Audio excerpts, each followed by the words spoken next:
Class room کا سایہ university کی پرانی عمارت کے بارے میں مشہور تھا کہ وہاں کئی پراسرار واقعات رونما ہوتے ہیں۔ خاص طور پر تیسری منزل پر موجود ایک خالی کلاس روم کے بارے میں طلباء اور اساتذہ کے درمیان کئی خوفناک کہانیاں گردش کرتی تھیں۔ کہا جاتا تھا کہ کئی سال پہلے اسی کمرے میں ایک طالبہ کی موت ہو گئی تھی اور اس کی روح آج بھی وہیں قید ہے۔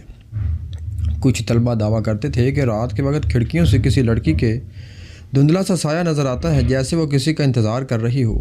علی اور ہانیہ دونوں دوست تھے اور ہمیشہ ایسی کہانیوں کو مذاق سمجھتے تھے۔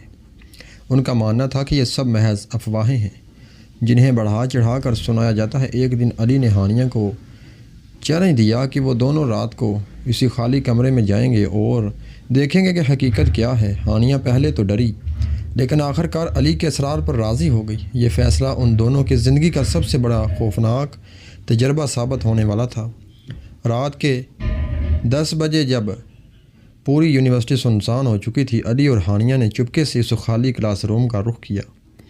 عمارت میں ہر طرف خاموشی چھائی ہوئی تھی، صرف ہوا کے جھونکوں کی آواز گونج رہی تھی۔ جیسے ہی انہوں نے کمرے کا دروازہ کھولا، چرچراہٹ کی خوفناک آواز سنائی دی، جیسے کوئی اندر سے احتجاج کر رہا ہو۔ کمرے کے اندر مکمل اندھیرا تھا، صرف کھڑکی سے آتی مدھم چاندنی میزوں اور کرسیوں کے سائے زمین پر ڈال رہی تھی۔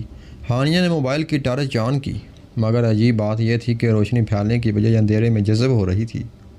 علی نے ہنستے ہوئے کہا، یہ سب ڈرامہ ہے، کچھ نہیں ہونے والا۔ لیکن اسی لمحے دونوں نے کمرے کے کونوں سے ہلکی ہلکی سرگوشی سنی۔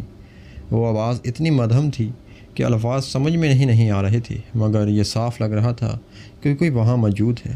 ہانیہ نے گھبرا کر علی کا ہاتھ مضبوطی سے پکڑ لیا۔ وہ آواز آہستہ آہستہ قریب آ رہی تھی، جیسے کوئی ان کی طرف بڑھ رہا ہو۔ علی نے جرأت دکھاتے ہوئے ٹارچ اس کونے پر ڈالی، لیکن وہاں صرف ایک پرانی کرسی پڑی تھی۔ اچانک وہ کرسی خود بخود ہلنے لگی اور زمین پر گرتے ہی زوردار آواز گونجی۔ ہانیہ کی چیخ نکل گئی، مگر علی نے اس کا منہ بند کرتے ہوئے کہا، خاموش رہو، یہ سب بس ہوا کی وجہ سے ہے۔ اسی دوران کمرے کی دیوار پر عجیب و غریب لکیریں ابھرنے لگیں۔ ہانیہ نے قریب جا کر دیکھا تو ان لکیروں سے ایک ہی لفظ بار بار ابھر رہا تھا، چھوڑ دو۔ ان دونوں کے جسم میں سنسنی دوڑ گئی۔ اب سرگوشی کی آواز واضح ہو گئی تھی، یہ میرا کمرہ ہے، یہاں سے چلے جاؤ۔ علی کی پیشانی پر پسینہ آ گیا، مگر وہ خود کو سنبھالنے کی کوشش کرتا رہا۔ چند لمحوں بعد کمرے کا دروازہ زور سے بند ہو گیا اور ایک ٹھنڈ لہر نے پورے کمرے کو اپنی لپیٹ میں لے لیا۔ اب سرگوشی ایک خوفناک چیخ میں بدل چکی تھی، یہ میرا کمرہ ہے۔ آواز گونجتی رہی اور دیواریں لرزنے لگیں۔ ہانیہ رونے لگی اور علی دروازہ کھولنے کی کوشش کرنے لگا، مگر دروازہ جیسے کسی نے اندر سے بند کر دیا ہو۔ اچانک سامنے رکھی میز پر ایک پرانی کاپی خود بخود کھل گئی۔ اس کے صفحے تیزی سے پلٹنے لگے اور پھر ایک تصویر پر رک گئے۔ تصویر میں ایک لڑکی تھی جس کا چہرہ ادھورا سا بنا ہوا تھا۔ دونوں یہ دیکھ کر سکتے میں آ گئے، لیکن اس وقت ان کی جان ہی نکل گئی جب تصویر میں بنی لڑکی نے آہستہ آہستہ آنکھیں کھول دی اور سیدھا ان کی طرف دیکھنے لگی۔ کمرہ مزید ٹھنڈا ہو گیا اور ان کی سانسیں جیسے جم گئی ہوں۔ اب اندھیرے میں ایک سفید کپڑوں میں لپٹی لڑکی نمودار ہوئی، جس کا چہرہ خون سے بھرا ہوا تھا اور آنکھیں بالکل سیاہ تھیں۔ وہ دھیرے دھیرے ان کی طرف بڑھ رہی تھی۔ ہانیہ زمین پر گر گئی اور علی نے چیخ کر کہا، ہمیں معاف کر دو، ہم صرف دیکھنے آئے تھے۔ کہ وہ لڑکی مزید قریب آتی گئی، اس کے ہونٹوں پر ایک ہولناک مسکراہٹ تھی۔ اچانک اس نے زور سے چیخ ماری، جس سے کمرہ ہل گیا۔ میزیں اور کرسیاں ایک دوسرے سے ٹکرا کر گرنے لگیں۔ علی نے ہانیہ کو اٹھایا اور دیوار کے ساتھ لگ کر آنکھیں بند کر لی۔ چند لمحوں بعد کمرہ مکمل خاموش ہو گیا۔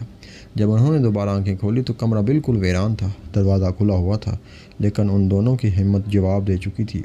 وہ بھاگتے ہوئے کمرے سے باہر نکلے اور عہد کیا کہ وہ دوبارہ کبھی اس کلاس روم کے قریب بھی نہیں جائیں گے۔ اگلے دن یونیورسٹی میں سب نے علی اور ہانیہ کی حالت دیکھی تو حیران رہ گئے۔ ان کے چہروں پر دہشت کے آثار تھے اور دونوں پوری رات سو نہیں پائے تھے۔ انہوں نے اپنی کہانی کسی کو سنائی تو کسی نے یقین نہیں کیا۔ سب نے کہا کہ وہ وہم کا شکار ہیں، مگر اس دن کے بعد کوئی بھی طالب علم اس کلاس روم کے پاس جانے کی ہمت نہ کر سکا۔ جو بھی وہاں سے گزرتا اسے لگتا جیسے کھڑکی میں کوئی کھڑا ہے اور باہر دیکھ رہا ہے۔